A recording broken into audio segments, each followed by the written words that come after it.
રાધે કૃષ્ણ મિત્રો, તમે જોઈ રહ્યા છો યુટ્યુબ આપણી ચેનલ વ્રત સાધનામાં આપનું સ્વાગત છે. મિત્રો, શ્રી ખોડિયાર માતાજીના પ્રાગટ્ય અંગેની જે કથા મળે છે તે મુજબ મહાદેવના વરદાનથી 1200 વર્ષ પૂર્વે મા ખોડલ અવતર્યા હતા. આશરે 9 થી 11મી સદીની આસપાસના સમયની આ વાત છે. ભાવનગર જિલ્લાના બોટાદ તાલુકાના રોહિશાળા ગામમાં મામડિયા નામે એક ચારણ રહેતા હતા.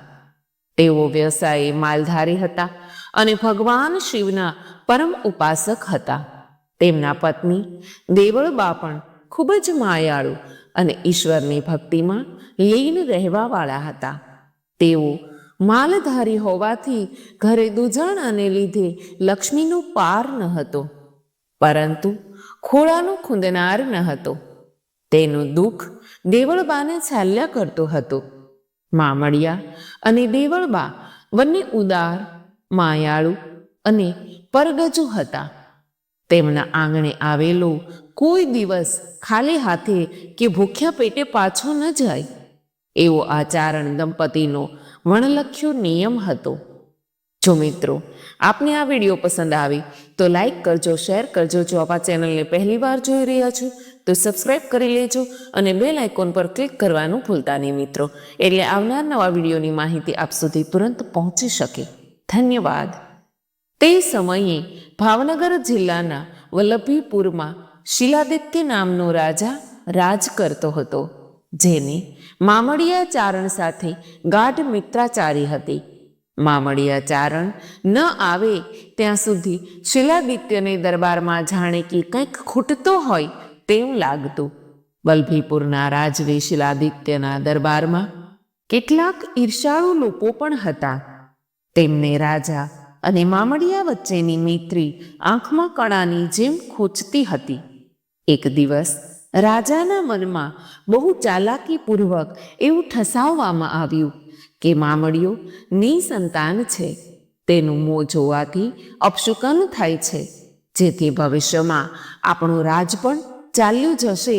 અને એક દિવસ મામડિયા પોતાના નિત્યક્રમ મુજબ પ્રભાતના પહોરમાં રાજમહેલે આવીને ઊભા રહ્યા. રાજવીના મનમાં અદાવતિયાઓએ રેડેલું ઝેર ઘુમરાતું હતું. કંઈ બોલ્યા ચાલ્યા વગર એક જ વાક્યમાં મિત્રતા હવે પૂરી થાય છે તેમ કહી શિલાદિત્ય પોતાના મહાલયમાં ચાલ્યા ગયા. ત્યારબાદ રાજાના વર્તનનો મૂળ હેતુ લોકો પાસેથી જાણીને મામડિયાને ખૂબ જ દુઃખ થયું. આમ તેને જે લોકો સામે મળ્યા તે વાંઝ્યા મેણા મારવા લાગ્યા. તેનાથી ખૂબ જ દુઃખી થઈને વલ્લભીપુરથી પોતાના ગામમાં આવી પત્નીને રાજા સાથે થયેલ વાત માંડીને કરી. મામડિયાને જિંદગી હવે તો ઝેર જેવી લાગવા માંડી. આમ પહેલેથી જ ભક્તિમય જીવન જીવતા મામડિયાએ ભગવાન શિવના શરણમાં માથું ટેકવ્યું અને શિવાલયમાં શિવલિંગની સામે બેસીને નિશ્ચય કર્યો કે તેમની અરજ ભગવાન નહીં સ્વીકારે તો તેઓ પોતાનું મસ્તક ઉતારીને કમળ પૂજા ચડાવશે. મામડિયો ભગવાનની આરાધના કરવા લાગ્યો. આમ છતાં કાંઈ સંકેત ન થયા અને પોતાનું મસ્તક તલવારથી ઉતારવા લાગ્યા. ત્યારે જ ભગવાન શિવ પ્રસન્ન થયા અને પાતાળ લોકના નાગ દેવતાની નાગપુત્રીઓ અને નાગપુત્ર તેમને ત્યાં 7 પુત્રીઓ અને 1 પુત્ર તરીકે જન્મ લેશે તેવું વરદાન આપ્યું. આમ મામડિયો તો ખુશ થઈ ગયો અને ઘરે જઈને તેની પત્નીને વાત કરી.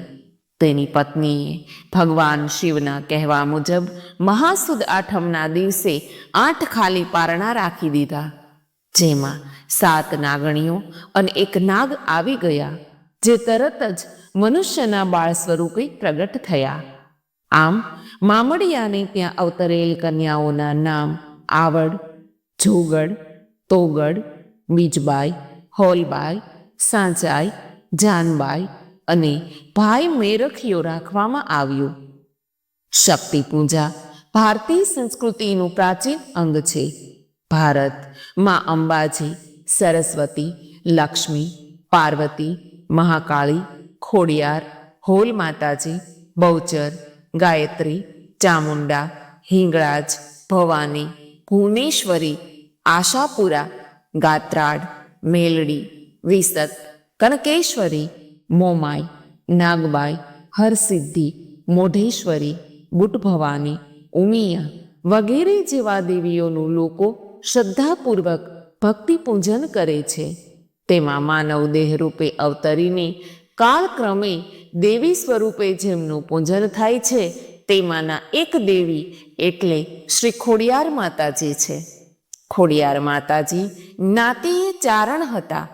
તેમના પિતાનું નામ મામડિયા અથવા મામૈયા અને તેમના માતાનું નામ દેવળબા અથવા મીણબાઈ હતું. તેઓ કુલ 7 બહેન અને 1 ભાઈ હતા, જેઓના નામ આવડ, જોગડ, તોગડ, મીજબાઈ, હોલબાઈ, સાંચાઈ, જાનબાઈ એટલે કે ખોડિયાર અને ભાઈ મેરખ્યો અથવા મેરખો હતા.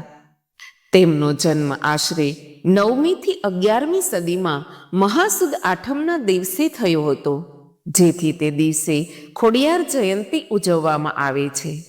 ભારતમાં ખોડિયાર માતાજીને પૂજવાવાળું મોટું વર્ગ છે, જેમાં લેઉવા પટેલ તથા ગોહિલ, ચુડાસમા, સરવૈયા, ચૌહાણ, પરમાર, શાખના રાજપૂતો, કારડિયા રાજપૂત સમાજ, કામદાર, ખવડ, જળુ, બ્રાહ્મણ, ચારણ, બારોટ, ભરવાડ, હરિજન અને રબારી કોમના લોકો કોઈ પણ જાતના ભેદભાવ વગર તેમની પૂજા કરે છે અને કુળદેવી તરીકે પૂજે છે.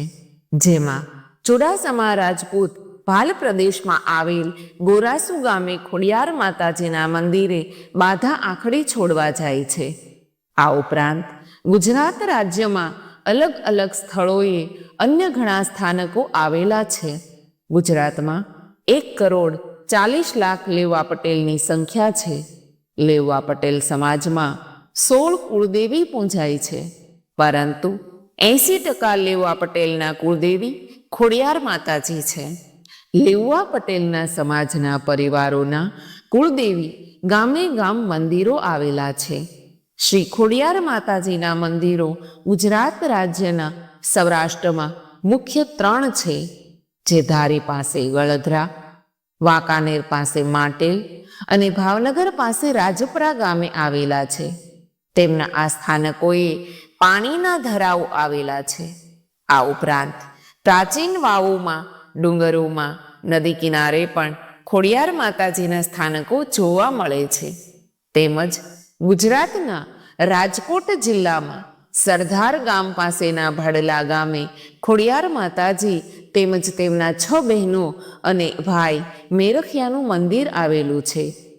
આ ઉપરાંત પાટણ જિલ્લાના સમી તાલુકાના વરાણા ગામે પણ ખોડિયાર ધામ આવેલ છે, જ્યાં ખોડિયાર જયંતીના દિવસે મોટો મેળો ભરાય છે, જે પણ પૂરા ભારતમાં પ્રખ્યાત છે. વિશ્વમાં ઘણી બધી વ્યક્તિઓ કે દેવી દેવતાઓના ઉપનામ પાડવા પાછળનું કોઈને કોઈ કારણ જોવા મળે છે. તેવી જ રીતે સૌરાષ્ટ્રમાં અવતરેલ ખોડિયાર માતાજીનું નામ પાડવા પાછળની કથા એવી જાણવા મળે છે કે એક વખત મામડિયા ચારણના સૌથી નાના સંતાન એવા મેરખિયાને ખૂબ જ ઝેરી ગણાય તેવા સાપે દંશ દીધો હતો, જેની વાત મળતા જ તેના માતા પિતા અને 7 બહેનોના જીવ અદ્ધર ચડી ગયા હતા અને ઝેર કેવી રીતે ઉતરે તેનો ઉપાય વિચારતા હતા. તેવામાં કોઈએ એવો ઉપાય બતાવ્યો કે પાતાળ લોકના નાગરાજા પાસેથી અમૃતનો કુંભ સૂર્ય ઉગે તે પહેલાં લાવવામાં આવે તો મેરખિયાનો જીવ બચે તેમ છે. આ સાંભળીને બહેનોમાં સૌથી નાના એવા જાનબાઈ પાતાળમાંથી કુંભ લેવા ગયા. તેઓ જ્યારે કુંભ લઈને બહાર આવતા હતા ત્યારે રસ્તામાં તેમને પગમાં ઠેસ લાગી અને તેથી તેમને ચાલવામાં તકલીફ પડતી હતી.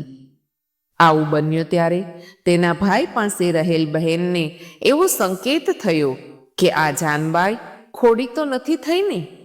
ત્યારે ઝડપથી કુંભ લઈને આવી શકાય તે માટે જાનબાઈએ મગરની સવારી કરી, જેથી તેનું વાહન પણ મગર જ છે. જ્યારે તેઓ પાણીની બહાર આવ્યા ત્યારે ખોડાતા ખોડાતા આવતા હતા. તેથી તેનું નામ ત્યારથી જ ખોડિયાર પડ્યું અને ત્યાર પછી લોકો તેને માં ખોડિયારના નામે જ ઓળખવા લાગ્યા. નૈવેદ્યમાં ખોડિયાર માને શું ધરાય છે? તો કે નૈવેદ્યમાં આઈ ખોડિયારને મોટા ભાગે લાપસી ધરાય છે. ઉપરાંત તલવટ, ચોખા, ચૂરમું તેમજ સુખડી પણ ધરાવવામાં આવે છે. માતાનું શસ્ત્ર ત્રિશૂળ, વાહન મગર અને પ્રતીક દેવચકલી છે. ખોડિયારમાંના મુખ્ય મંદિરો રોહિશાળા, ગળધરા, માટેલ, રાજપરા અને કાગવડમાં આવેલ છે.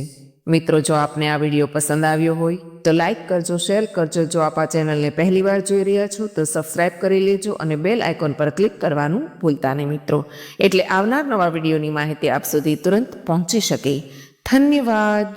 વિડીયોને સંપૂર્ણપણે જોવા માટે આપનો ખૂબ ખૂબ આભાર.